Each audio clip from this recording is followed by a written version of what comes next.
after we, you know, started putting our own music and stuff together, and we collaborated, you know, with a lot of different bands that were already out there. But being the first to really go out there and do it 100%, a lot of bands were jumping on that bandwagon, saying, hey, we can do that too. And they would kind of mix it up and put a little bit of maybe some covers in there, but a lot of the local bars were wanting to bring in people that was well-known, jukebox music that they can actually, you know, put a quarter in and then hear it live, and they're wanting bands like that, which we kind of refused to do that. We were not going to sell out per se just to get into some rinky-dink bar that's going to pay us with beer. So at that time, there was many bands. I mean, little guys starting up and you know, picking up guitar and bass and drums because of what we were doing. We started a movement that I never ever thought that we would ever do. You know, we were young, very naive, you know, very susceptible to, you know, all this, you know, stuff that's going around. But yet, we were leaders, not knowing we were leaders, and doing what we were just having fun and doing what we thought we needed to do. Soon thereafter, oh gosh, I mean, I don't know, more than a handful of bands started doing their own type of music, and you know, it was less of what we were doing, but more of along the speed metal type stuff. You know, Metallica was coming about, and they were getting really popular. Obviously, Slayer was getting really popular, and a lot of thrash bands were actually being played on local radio. MTV, before they went to the crap, was playing stuff like that, and it was neat to see and to go and attend these shows where these guys, younger than we were, starting to do all this stuff. It was very exciting to see that and to see, and we never looked at ourselves as any kind of gods or you know, stuck up or anything like that. We just said, hey, this is the way it's evolving. This is the way the future is evolving in Corpus Christi. And eventually, gosh, I mean, they were coming out of the woodworks left and right. So it was really exciting. It was really neat to see all these young guys doing all this stuff. You know, we'd go to the malls and you know, people would ask us for autographs and stuff. And we're like, wow, this is weird. You know, we grew up here. We're just, you know, neighborhood guys. But yet, in their eyes, we're stars. And so it was that was a nice feeling to know that and to actually participate in that. I'm not sure where else we need to go from here. Okay, let's talk about some of the venues that y'all played with the first lineup. You mentioned that you played some concerts. Oh yeah. But you also played a lot at like Yellow Rose and places like Yellow this. Rose, yeah. Actually, the Indio was one of the first gig that we had before we locked ourselves away for 3 months. Ruben's dad was a Tejano player, and he knew a lot of people, and he actually knew the owner of the Indio. So we went in there kind of like cold turkey and said, hey, you know, we'd like to rent this place out. How much?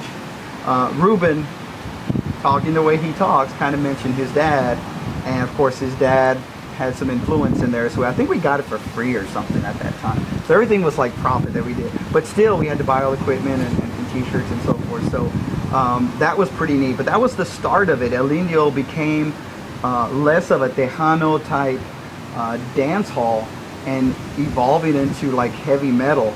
And the owner loved it, man, because he was selling beer left and right. I mean, it was like, wow, I never thought that getting these young kids in here playing this racket is going to actually generate money.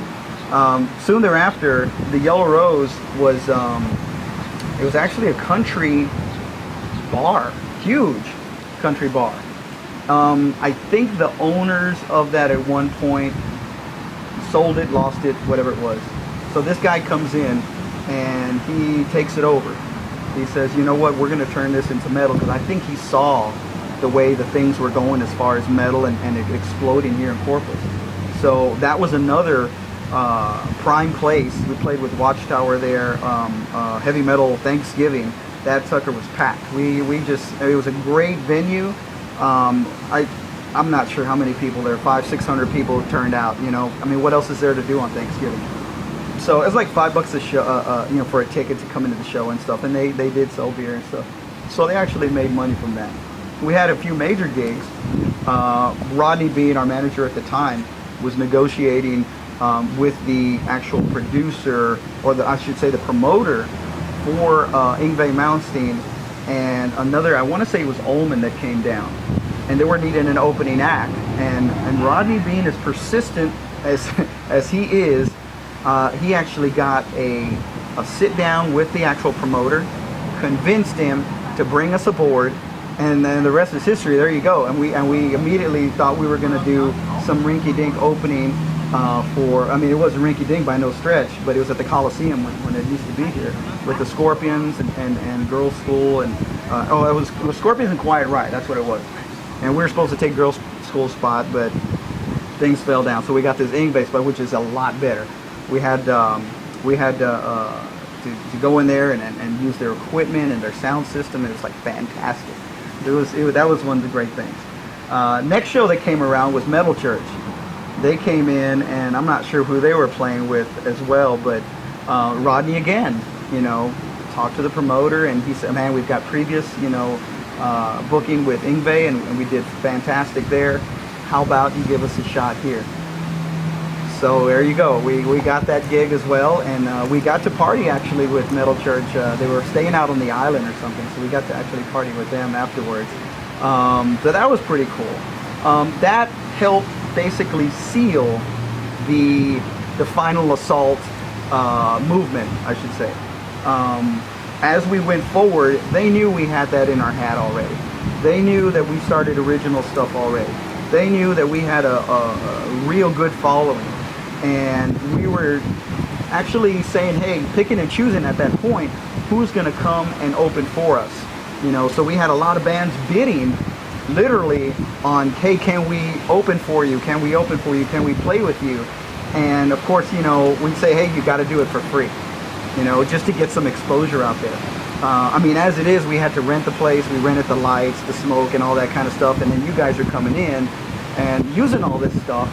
And so, I mean, the expenses were a little bit too much. So is it cool if you guys kind of just do it for free? And most of them said, hey, man, any chance we can get to play with you guys, we'll do it.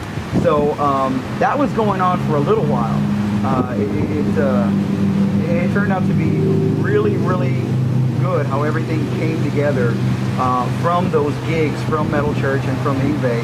And of course, Rodney was the driving force of that. I mean, he's just relentless. I mean, he's a die-hard metal guy, and just pushing and pushing and pushing to try to get a gig.